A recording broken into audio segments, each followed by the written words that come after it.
Fala galerinha, tudo em paz com vocês? Estamos aí para mais uma aulinha, certo? Para a gente discutir algumas coisas referentes à matemática, dando seguimento e quase concluindo nosso módulo 1, certo?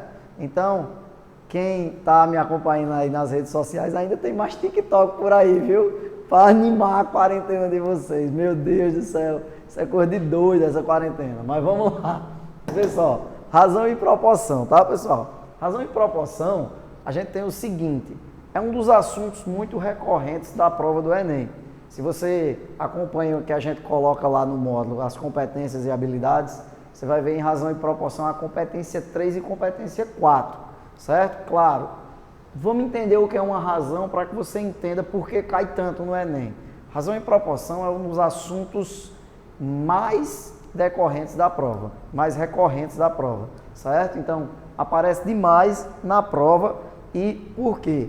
O que é uma razão, pessoal? Quando a gente fala de razão, a gente está falando nada mais, nada menos do que uma divisão, o resultado de uma divisão ou uma fração, A sobre B.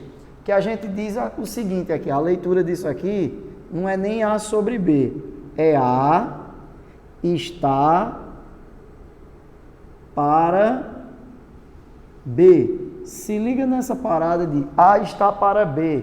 Por quê? Porque a ordem importa. Se é A está para B, então é A sobre B. Se é B está para A, é B sobre A. Então fica ligado nessa parada, porque às vezes você termina caindo em alguma pegadinha que apareça na questão, algum detalhe que você não visualiza. Então, razão é basicamente isso. E por que é tão recorrente na prova do Enem? Vê só. Porque o que acontece, pessoal? Razão, a gente tem o quê? A gente tem assuntos recorrentíssimos referente a isso. Se você pega em física, velocidade média, certo? O que é velocidade média? É o deslocamento sobre o tempo. Então, a gente tem deslocamento sobre tempo, certo? É uma razão, tá? O que acontece? Se você pega em química, densidade é o que? É a massa sobre o volume. Em geografia, densidade demográfica, número de habitantes por área, certo? Então tem várias coisas aí que vai conseguir fazer essa interdisciplinaridade com matemática. E o Enem faz muito isso. Então essas razões aí, existem algumas razões que são muito importantes. Velocidade média, densidade, aparece muito na prova do Enem. E densidade aparece muito, principalmente lá em geometria espacial, que é um dos assuntos que está por vir, que é o segundo assunto mais recorrente da prova, porque esse é o primeiro, certo? Então, vamos discutir aí, ó. E, além dessas razões específicas, a gente tem uma razão propriamente da matemática, que é o que a gente chama de porcentagem, certo? O que é a porcentagem, pessoal? Vamos lá, a porcentagem nada mais é do que uma fração, certo? Se a porcentagem nada mais é do que uma fração, é porque ela é uma razão. Se ela é uma razão, se ela é uma fração, ela é uma parte de um todo. Toda vez vocês vão ver eu falar sobre isso aqui, ó. A sobre B. Então, A sobre B, basicamente é o que? Esse A é o que a gente está querendo trabalhar, é o que eu quero, e esse B é a quantidade total. Quando a gente fala em porcentagens, esse todo aqui está relacionado a um total de 100, para que a gente fique por cento, até para que a gente use, ó, X%. X% é X sobre 100. E dividir por 100 é pegar a vírgula e voltar duas casas. Então fica 0,0x. Que aí você precisa saber trabalhar com isso. Porcentagem, ela é sempre de alguma coisa. Então, quando eu digo 30% da população, então é 30% dessa população. Então, quando a gente diz assim, ó, 30% de uma população qualquer que eu não sei quem é, você precisa entender que esse dia aqui, ó, é o mesmo que uma multiplicação. Então, 30% é 30 sobre 100 e vamos supor que essa população, sei lá, seja de 25 mil, então a gente bota aqui, ó, 25 mil. Aí 0 simplificaria 0, 0 simplificaria 0. Embaixo ficaria 1. Então a gente tem 3 vezes 25, 75. Com esses dois zeros, 7.500, certo? Então é uma população de 7.500. E tem uma galera que faz o seguinte, né? Quando é uma porcentagem muito simples, se concentra sempre em 10%. Pode ser? Pode. Quando forem múltiplos de 10, 10, 20, 30, 40, 50, 60, tem gente que usa essa estratégia, certo? Não estou dizendo que está errado, é primeira. O ruim é quando aparece 3%, 7%, 12%, 13%, valores que não são múltiplos de 10. Porque a galera que usa isso aí usa a estratégia do seguinte, opa, 10% é fácil. 10% de 25 mil é só tirar um zerinho, é 2.500. Opa, se eu sei que 10% de 25 mil é 2.500, aí faz 30%, 2.500, mais 2.500, mais 2.500. 2.500 mais 2.500, 5. 5 mais 2.500, 7.500. Aí diz, ó, a resposta direta. Aí é o seguinte, é você saber as duas coisas. É importante que você saiba as duas coisas. Saber fazer assim rápido, certo? Quando forem múltiplos de 10 e saber fazer as continhas quando não for múltiplo de 10, beleza?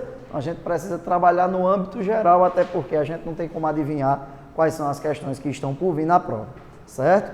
E vê só, tem uma coisinha que muita gente cai e vira pegadinha para muitos. É saber uma coisinha, um detalhezinho que a gente chama de crescimento absoluto e crescimento relativo, certo? Fica ligado nisso aqui, ó. Crescimento absoluto e crescimento relativo. Existe uma diferença muito grande dos dois. Vou te dar um exemplo para que você sinta a diferença. Vê só. Se eu pego aqui um crescimento, vamos supor, de 3 para 5. Eu saí de 3 para 5. E tive outro crescimento de... Deixa eu aumentar aqui. Vamos botar aqui de 3 para 10. Eu tive um crescimento de 3 para 10. E outro crescimento de 7 para... vamos botar aqui 15. Certo? De 7 para 15. Então, vamos lá. Se você olhar aqui, muita gente, quando a gente faz esse questionamento, de 3 para 10 e de 7 para 15, se você parar em casa um pouquinho esse vídeo e pensar qual cresce mais, você pode ter aí algumas respostas para esse detalhe, certo? Por quê? Vamos lá. Tem gente que vai pensar da seguinte forma. Primeiro pensamento, de 3 para 10. Opa, de 3 para 10 foi um aumento de 7. De 7 para 15 foi um aumento de 8. Opa, primeira é fácil demais, Tássio. Essa segunda cresce mais rápido. Ela tem um crescimento maior. Show de bola, tá errado? Tá não. E tem gente que pensa o seguinte, peraí, Tássio, peraí, tem coisa errada aí. 3 para 10, se eu multiplicar 3 por 3 dá 9, certo? Então isso aqui é mais do que o triplo desse, certo? É mais do que o triplo, tá? Vou até anotar aqui, ó. 10, desculpa, é mais que o triplo, certo? E 15, olhando para o 7, ó, é mais do que o dobro. Opa, se um é mais do que o triplo e o outro é mais do que o dobro, é óbvio que triplo é maior, então a primeira é maior. E fica esse questionamento. Eita, professor, e agora? Qual das duas é maior, a primeira ou a segunda? A primeira ou a segunda? Pessoal, não está errado quem diz que é a primeira, não está errado quem diz que é a segunda. Por quê? Porque depende do comando, depende do que a questão vem a dizer. Se sim, vamos lá? Então, por quê? O que é que vai acontecer, pessoal? Essa parada aqui, ó, deixa aqui por enquanto. Essa parada aqui, quando a gente diz que a segunda cresce mais, certo? É porque a gente está falando que o crescimento é absoluto, certo?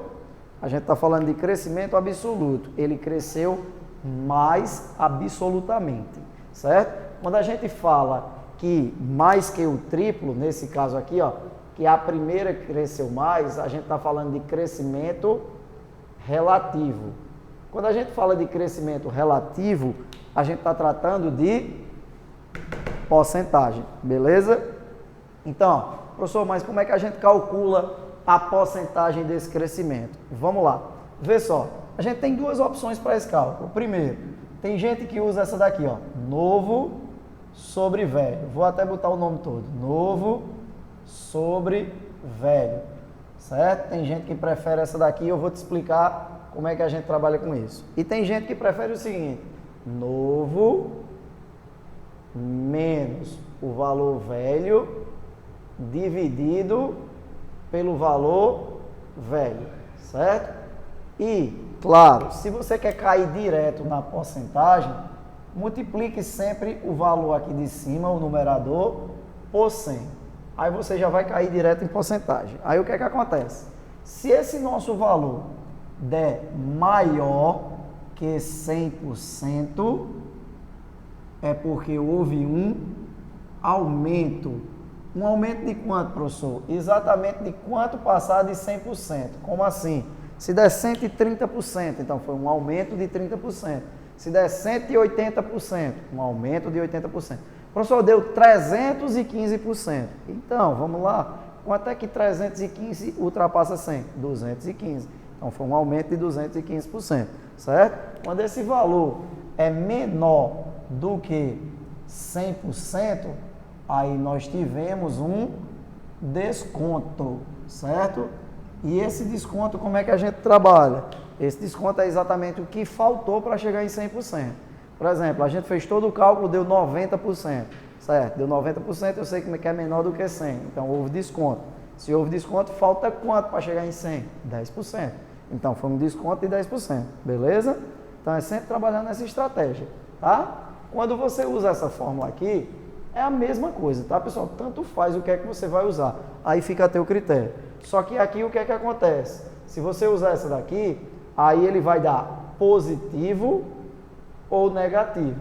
Se der positivo, houve aumento.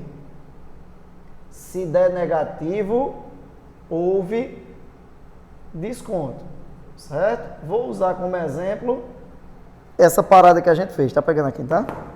Então, vamos usar essa paradinha que a gente fez aqui. Eu fiz o crescimento de 3 para 10 e a gente fez o crescimento de 7 para 15, beleza? Ó, você precisa entender que esse é o valor novo e esse é o valor velho. Valor novo, valor velho. Então, a gente vai usar essa primeira expressão. Novo sobre velho. O novo sobre velho seria 10 sobre 3. E eu já vou multiplicar por 100, para que a gente caia direto na porcentagem. Então, ó, multiplicando por 100, a gente vai ficar ó, com 10 acompanhado dos dois zeros dividido por 3, certo? Fazendo essa continha aqui, ó, para que vocês visualizem tudo bem direitinho. 1000 dividido por 3. 10 dividido por 3, 3. 3 vezes 3, 9. Sobra 1. Baixei o zero. 10 dividido por 3, 3. 3 vezes 3, 9. Sobra 1. Baixei o zero. 10 dividido por 3, 3. 3 vezes 3, 9. Sobraria 1. Teria que acrescentar 0 e vírgula. E você vai ver que isso aqui vai ficar dando 3, 3, 3, 3. Ou seja, isso aqui ó, é aproximadamente 333,33%. Ele é maior do que 100%. Se ele é maior do que 100%, quanto maior do que 100%? Ele passou 233,33%. Então, nós tivemos um aumento de 233,33%. Olha a diferença quando tu vem para cá, ó, certo? Vamos lá ver agora. 15 dividido por 7. 15 dividido por 7, vou multiplicar por 100 para que a gente caia direto na porcentagem. Então, vai ficar 1.500 dividido por 7. De novo, 1.500 dividido por 7. 15 dividido por 7, 2. 2 vezes 7, 14, sobra 1. Baixei o 0. 10 por 7, 1. 1 vezes 7, 7, sobra 3. Baixei o outro 0. 30. 30 por 7, dá 4. 4 vezes 7, 28, sobra 4. Acrescentei 0 e vírgula. 40 por 7, dá 5, porque 5 vezes 7 dá 35, sobra 5. E aí, pessoal, não precisa continuar não, porque a gente só precisa de uma aproximação para a gente ver quem é maior.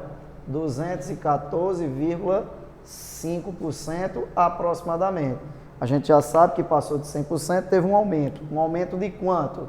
114,5% aproximadamente é um aumento disso, certo? Então, a gente dá para visualizar já aqui quando a gente fala mais que o triplo, mais que o dobro, certo? Como a gente já tinha dito. Ah, professor, então se dá para fazer aqui, não precisa fazer as contas.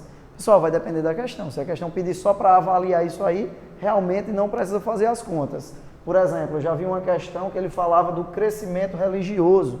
Aí muita gente viu as retas assim, ó. Tem uma reta do cristianismo, certo?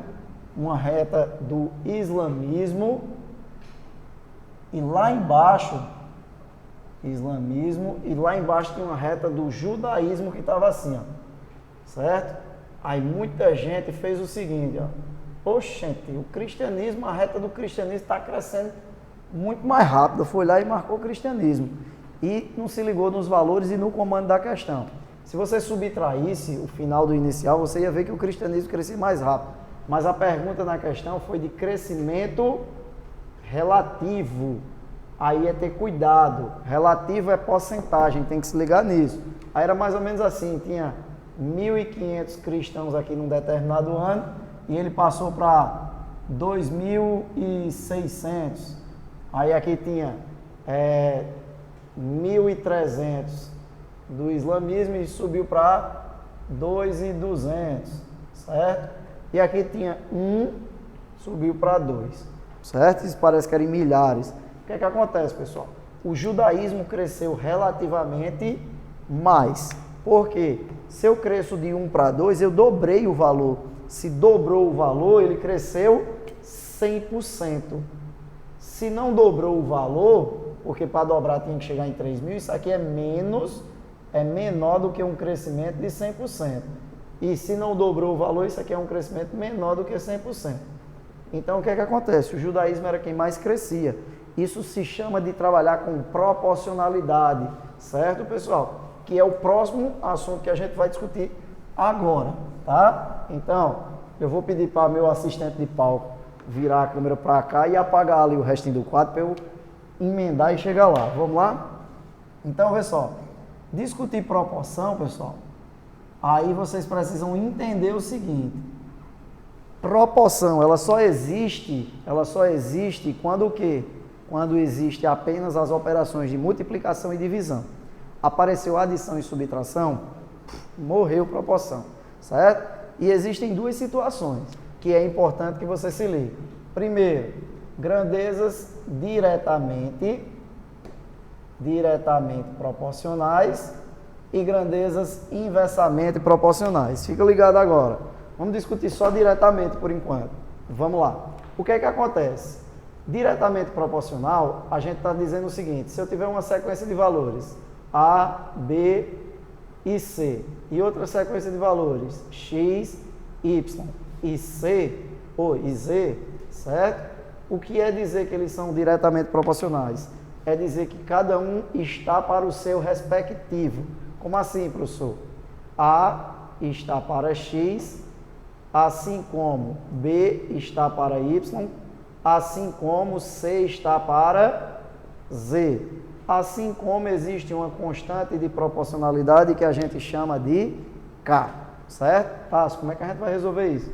Calminha, a gente vai falar de algumas propriedades da proporcionalidade, certo? Então, inversamente proporcional, certo? Inversamente proporcional. O que é que a gente vai falar aqui, certo?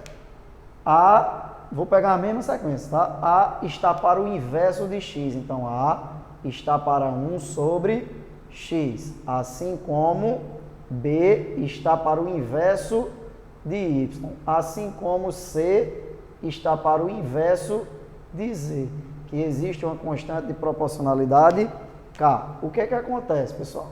O que acontece é que os matemáticos, no decorrer do tempo, viram que era trabalhoso demais ficar mexendo com isso aqui. E aí a gente sabe trabalhar com fração. Divisão entre duas frações. Repete a primeira e multiplica pelo inverso da segunda.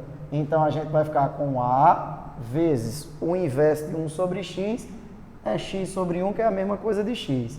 B, o inverso de 1 sobre y é a mesma coisa de y. E C vezes o inverso de 1 sobre z é z, certo? Igual a constante de proporcionalidade K. E foi criado como regra, para quem gosta de decorar, que o quê?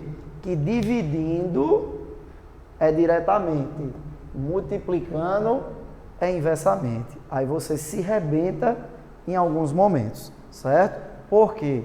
Porque essa análise só deve ser feita entre duas grandezas.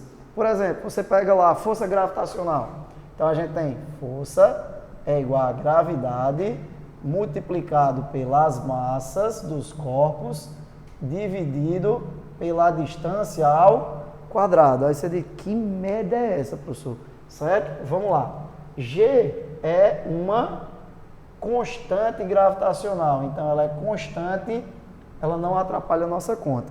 Só que mesmo ela sendo constante, ainda sobra força, massa e distância. São 3 grandezas. Eu não posso verificar se 3 grandezas são diretamente proporcionais. Por quê, professor? Porque tem que ter alguém constante, pessoal. Então, se eu quero analisar força e distância, aí preste bem atenção. Se eu quero analisar força e distância, tá? O que é que eu vou ter que fazer? Eu vou ter que isolar as massas e a gravidade. Então, isso ficaria assim, ó. Força vezes distância ao quadrado é igual a G vezes M1 vezes M2. Aí, isso aqui já é uma constante. E se a questão me disser que isso aqui também é constante, se esses dois aqui forem constantes, aí o que é que acontece? Força e distância se multiplicam. Se eles se multiplicam, eles são inversamente proporcionais, certo? Se eu quero analisar força e massa, a massa que está multiplicando, vou passar dividindo.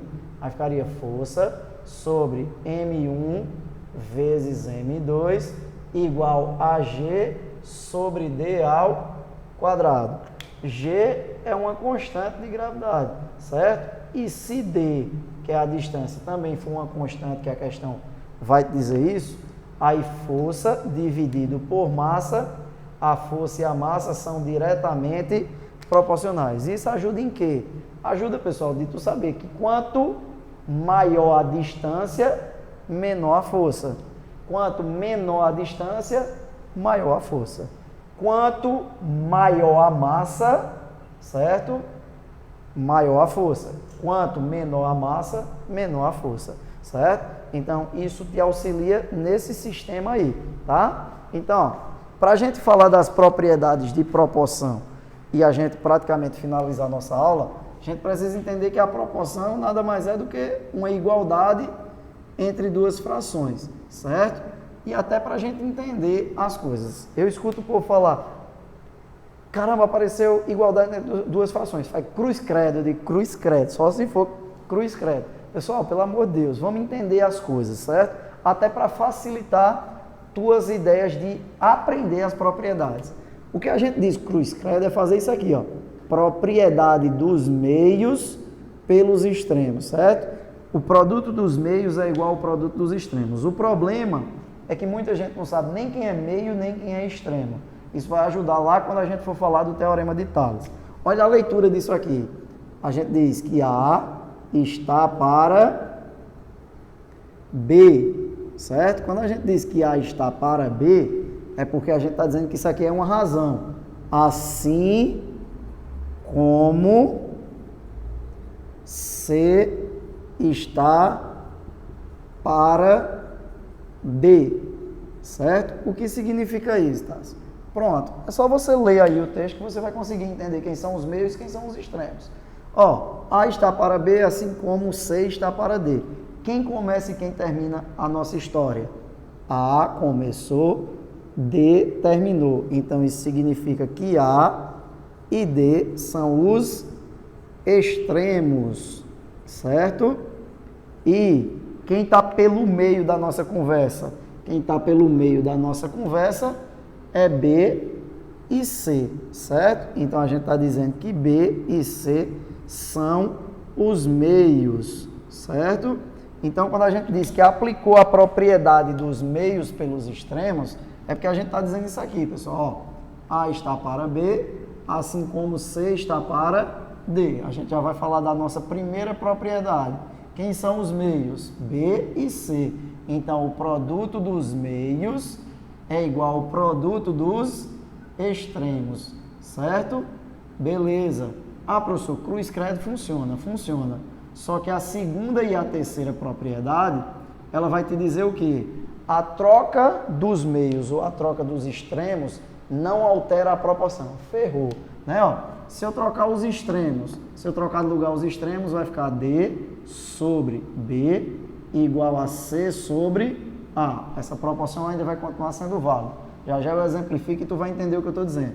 A troca dos meios, A para C é igual a B para D, certo? Também não altera a proporção. Quarta propriedade, se a gente inverter as frações, também não altera a proporção. B sobre A igual a D sobre C, certo? Então, são 4 propriedadezinhas que vai nos auxiliar lá no Teorema de Tales para a gente não ter dúvida, certo? Em semelhança de triângulos, que por tabela, tu aprendendo semelhança de triângulos, tu vai aprender espelhos lá em física bem tranquilamente, certo?